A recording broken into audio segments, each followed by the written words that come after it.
औज़ुबिल्लाहिमिनश्शैतानिर्रजीम बिस्मिल्लाहिर्रहमानिर्रहीम अस्सलामु अलैकुम guys, welcome to my YouTube channel. Engineer Mohammad Ali Mirza साहब और मुफ्ती तारिक मसूद साहब के एक वीडियो को लेकर आप लोगों की खिदमत में हाजिर हुआ हूं। वीडियो बहुत ही इंटरेस्टिंग होने वाले हैं, आप लोग वीडियो की शुरू से लेकर आखिर तक जरूर देखेगा। और साथ ही मैं आप लोगों से एक रिक्वेस्ट करता हूं, प्लीज हमारे चैनल को भी देखने की कोशिश करें और हमारे चैनल को लाइक करने के साथ साथ चैनल को सब्सक्राइब करें। पिछले कुछ दिनों से हमारे चैनल बिल्कुल डेथ हो चुका है, ना व्यूज आ रहा है और ना सब्सक्राइब बढ़ रहा है।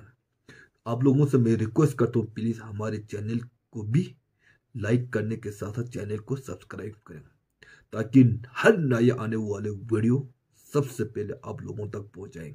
आइए हम चलते हैं वीडियो की तरफ। से किसी ने मसला पूछा है इंजीनियर साहब से, तो उन्होंने जवाब दिया कि अपनी बीवी को छोड़ने के लिए भी आप घर जा सकते हो। आपकी वाइफ आई है ना मिलने के लिए, तो आप उनको छोड़ने के लिए तकाफ से बाहर घर जा, मस्जिद से बाहर आप जा सकते हैं। घर में बेगम को अकेली हो, कोई रास्ते में डाकू वाकू न लूटने पहुंचा के आ जाए। और पता नहीं हवाला दिया बुखारी का या मुस्लिम का, ऐसी कोई हदीस नहीं है उसमें यह कि नबी सल्लल्लाहु अलैहि वसल्लम हज़रत सफिया को मस्जिद से बाहर घर छोड़ने गए थे। हदीस के अरबी अल्फाज में ऐसा कुछ भी नहीं है कि मस्जिद से बाहर निकल के घर छोड़ने गए थे। उर्दू तर्जमा मैंने नहीं देखा, वो तर्जमा मोहतरम गलत करते रहते। तो यहाँ भी अगर तर्जमा देख के वो इंजीनियर साहब ने मसला बताया तो गलत तर्जमा किया है। अरबी तो आती नहीं है तो जाहिर तर्जमा फिर गलत ही होंगे। इंजीनियर साहब को चाहिए कि अपना रुजू का ऐलान करें, क्योंकि बहुत से लोग आपको सुनते हैं। वो जो हदीस है हज़रत सफिया रज़ी अल्लाह ताला अन्हा को छोड़ने गए, उसमें ये कहीं नहीं है कि मस्जिद से बाहर निकल के गए थे। हज़रत सफिया का हुजरा तो मस्जिद नबी के बिल्कुल मुत्तसिल था, उम्महात के। तो अगर किसी के ज़ौजा जो है उसका कमरा मस्जिद के दीवार के साथ बिल्कुल मुत्तसिल है और वो मस्जिद के किनारे तक चला जाता है, तो इसको मस्जिद से बाहर निकलना थोड़ी कहेंगे। इंशाल्लाह इंजीनियर साहब इस पे अपना रुजू रिकॉर्ड करवा देंगे, क्योंकि उनका ये दावा है कि मैं जब कोई गलती हो तो मैं रुजू कर लेता हूँ। ये दावा है। इंशाल्लाह आबुला के साथ इस पे भी आप देखेंगे कि रुजू आ जाएगा इंशाल्लाह, भाई मुझसे गलती हुई है। जब ये होगा तो फिर मैं तीसरा बताऊंगा, फिर इंशाल्लाह उस पे भी रुजू होगा, फिर मैं चौथा बताऊंगा, उस पे भी रुजू होगा, फिर पांचवा बताऊंगा, उस पे भी रुजू होगा, फिर छठा बताऊंगा। तो अगला कहेगा कि यार बस छोड़ दो यार, कब तक रुजू करते रहेंगे, बहुत हैं। अगर मेरे पास तो फारिग नहीं हो ना, मैं तो दूसरे कामों में लगा हूं। अगर मैं इसी काम में लग जाऊं ना तो डेली बेसिस पे 10-10 क्लिप में बना सकता हूं। ये गलती, ये मसला गलत, ये मसला गलत, ये तर्जमा गलत, यहाँ डंडी मारी। तो इतने हैं, ये तो हमने माफ किया हुआ है क्योंकि हमारे पास टाइम नहीं। अली भाई, एतकाफ के हवाले से बताएं कि एतकाफ का शरई हुक्म क्या है मर्दों के लिए और खवातीन के लिए? हर घर से होना चाहिए या मोहल्ले से होना चाहिए? और खवातीन का एतकाफ क्या होगा? अब उसी घर के अंदर है, क्या खाना वगैरह बना सकती हैं, सहरी इफ्तारी सबके साथ बैठ के कर सकती हैं, या उधर ही बैठ के करना होगा? और जो मर्दों का एतकाफ है वो उसमें किसी मजबूरी में क्या वो बाहर निकल सकते हैं? मैं चाहता हूँ ये एक ही सवाल में मैं आपसे सारी चीजें। देखिए, इत्काफ जो है ना, ये सुन्नत है, नफली इबादत है, ये कोई फर्ज नहीं है। मोहल्ले में एक बंदा भी बैठता है तो सुन्नत पूरी होगी।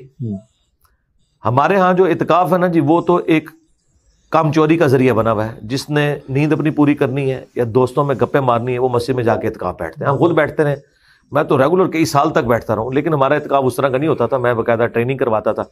अब तो सिक्योरिटी इश्यूज़ की वजह से काफ़ी अर्सा हुआ मैं इत्काफ नहीं बैठ सका। तो इत्काफ ज़रूर बैठें, उसमें कुरान तर्जमे से आप कवर करें। और मर्दों के लिए यह है कि ऐसी मसाजिद में बैठें जहाँ फैसिलिटी हो, अच्छी टॉयलेट्स की, AC लगा हो या हीटर लगे हुए हो अगर सर्दियों का मौसम है। और अमूमन ऐसी जो बड़ी मसाजिद है वहाँ पे खाने का, सहरी और इफ्तार का बंदोबस्त भी होता है। आपको बाहर निकलने की ज़रूरत नहीं पड़ती। वरना अगर ज़रूरत पड़े तो आप घर भी आके सहरी और इफ्तारी कर सकते हैं, किसी से फालतू बात ना करें। बुखारी मुस्लिम दोनों में हदीस है कि नबी सल्लल्लाहु अलैहि वसल्लम इत्काफ में बैठे हुए थे। आप मस्जिद के दरवाजे पर एक औरत से गुप्त अंधेरे में काफ़ी देर तक गुफ्तगू करते रहे और फिर उस औरत के साथ मस्जिद से बाहर निकले और दूर कहीं गए और फिर वापस आए तो चौराहे पे कुछ साहबा खड़े थे। उनको आपने मुखातिब करके कहा कि ये मेरी बीवी सफ़िया थी जो मुझे मिलने आई थी, मैं उसे घर छोड़ने गया था। साहबा ने कहा, या रसूलल्लाह, हम आपके बारे में बदगुमानी कैसे कर सकते हैं कि आप किसी नामहरम औरत के साथ होंगे, क्योंकि गुप अंधेरा था। तो नबी अलैहिस्सलाम फरमाया कि शैतान इंसान के जिस्म में खून की तरह दौड़ता है। नबी के बारे में मसला दिला देता तो काफिर। और इससे यह भी पता चला कि नबी अलैहिस्सलाम ने इससे पहले कि कोई उनके बारे में बदगुमानी करे, आपने क्लैरिफाई किया। लीडर का काम है, लीडर का ये काम नहीं है कि मुझे कौन पूछ सकता है, मैं सबसे बड़ा ईमानदार हूं, ये नहीं होगा, आपने बताना है। तीसरी बात, इत्काफ में आप अपनी बीवी को छोड़ने घर तक आए, इत्काफ नहीं टूटा। आप घर खाना भी खा सकते हैं, टॉयलेट घर का यूज करना चाहें तो कर सकते हैं। अगर जामिया मस्जिद नहीं तो आप जुम्मा पढ़ने के लिए जामिया मस्जिद में जा सकते हैं। ये सारे काम आप कर सकते हैं, फालतू काम कोई नहीं करेंगे। अब आ जाए औरतों का इत्काफ। औरतों का भी इत्काफ प्रेफरेबल ये कि मस्जिद में हो। अहले हदीस के यहाँ बड़ा एहतमाम होता है, लेकिन वहां भी देख लें CCTV कैमरे ना औरतों वाली जगह पे लगे हो, क्योंकि ये कैमरा बहुत बड़ा फितना है। तो आप मस्जिद में इत्काफ करवाएं। अदरवाइज अगर कहीं ये एहतमाम नहीं, उन्हें बहुत शौक है इत्काफ करने का, तो घर में कर ले एक हुजरे के अंदर। अब इत्काफ के अंदर अगर वो बैठी हैं तो अब खाना पकाना और सफाई ये काम तो उनके जिम्मे ना करें, वो तो अल्लाह के लिए अब दर पे डेरे लगा के बैठी हुई है, तो अब ये तो उनके जिम्मे ना लगाए। हाँ, अगर वो औरत घर में अकेली है और वो अपने लिए कुछ खा पका लेती है, वो तो अलग बात, पूरे घर के काम तो उसने नहीं देखने, वरना उसको आपने क्या इत्काफ बिठाया।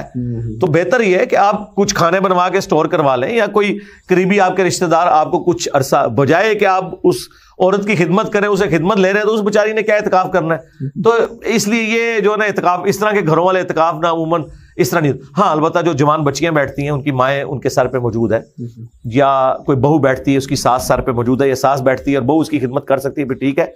बाकी घर के कामों में ना हो, वो तो अपनी कमिटमेंट के साथ अपना वक्त गुजारे, और ना आप ये स्मार्टफोन के ऊपर वहां पे आप गेमें खेलते रहे। ठीक है। हाँ, वैसे आप स्मार्टफोन रखें, आप वीडियो कॉन्फ्रेंसिंग भी कोई शख्स अपनी बीवी के साथ करना चाहता है, करे इत्काफ में बैठ। जी जी, क्यों नहीं। नबी अलैहिस्सलाम को अगर बीवियां आके मिलती हैं, एक चीज कुरान में मना की गई, इज़्दवाजी ताल्लुक, वरना उम्महातुल मोमिनीन के खैमे मस्जिद नबी में लगते थे। नबी अलैहिस्सलाम अपनी बीवियों से मिलते थे, मुलाकात करते थे, घर छोड़ के आते थे, लेकिन कुरान में आया कि जब तुम इत्काफ में हो मस्जिद में, तो अपनी बीवियों के साथ ताल्लुक नहीं कायम करना, क्योंकि वो इत्काफ फिर आपका टूट जाएगा, वो काम आपने नहीं करना।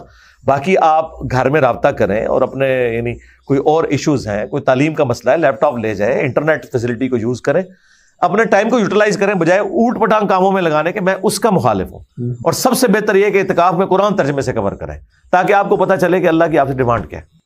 तो गाइस, आप लोगों को वीडियो कैसा लगा? वीडियो बहुत ही जबरदस्त था, बहुत ही लॉजिकल और इंफॉर्मेटिव वीडियो थे। इस वीडियो की शुरू में मुफ्ती तारिक मसूद साहब जो है ना अपनी नजरियात पेश कर रहा था, फिर वीडियो की एंडिंग में इंजीनियर मोहम्मद अली मिर्जा साहब जो है ना अपनी नजरियात पेश कर रहा था। तो हमें जो है ना, जब आपको एक जो है ना मौलवी या एक ही उलमा कराम की वीडियो समझ में नहीं आते हैं, तो आप जो है ना दूसरे उलमा कराम के वीडियो से इसी टॉपिक को देखने की कोशिश करें, ताकि हमें समझ में आ जाए कि ये उलमा क्या कहते हैं, ये उलमा क्या कहते हैं। हालांकि टॉपिक एक ही है। बहुत सारे उलमा अपनी नजरियात को भी दीन में थोड़ा सा मिलावट करने की कोशिश करते हैं। आप जब दो मुख्तलिफ उलमा कराम के वीडियो देखे एक टॉपिक का, तब आपको समझ में आ जाते हैं कि ये दुरुस्त कह रहा है या ये दुरुस्त कह रहे हैं। अगर फिर भी आपको समझ में नहीं आए, तो तीसरे चौथे उलमा कराम को भी दावत दो। तो यानी रमजान का महीना चल रहा है, आखिरी अय्याम और आखिरी अशीरा। इस अशीरे में अल्लाह ताला ने लैलतुल क़द्र जैसे अजीम रात उम्मत मरहुमा की बख्शिश के लिए अल्लाह ताला ने अता दे रखा है। तो इस यानी रात की जो है ना, इस रात में जितना इंसान इबादत करते हैं, बाकी जो ना यानी महीनों में दिनों के निस्बत अल्लाह ताला ने बड़ा मर्तबा बुलंद यानी सवाब रखे हुए हैं।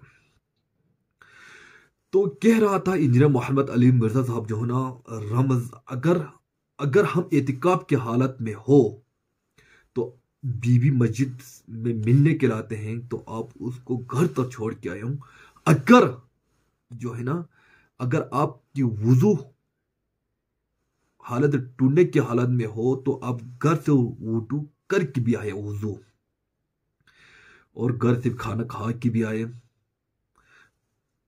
इत्तिकाफ के दौरान आप जो है ना अपनी बीवी से मुबाशरत नहीं कर सकते या दीगर एक्टिविटी नहीं कर सकते जो शरई तौर पर लाजिम व मुल्जिम नहीं है।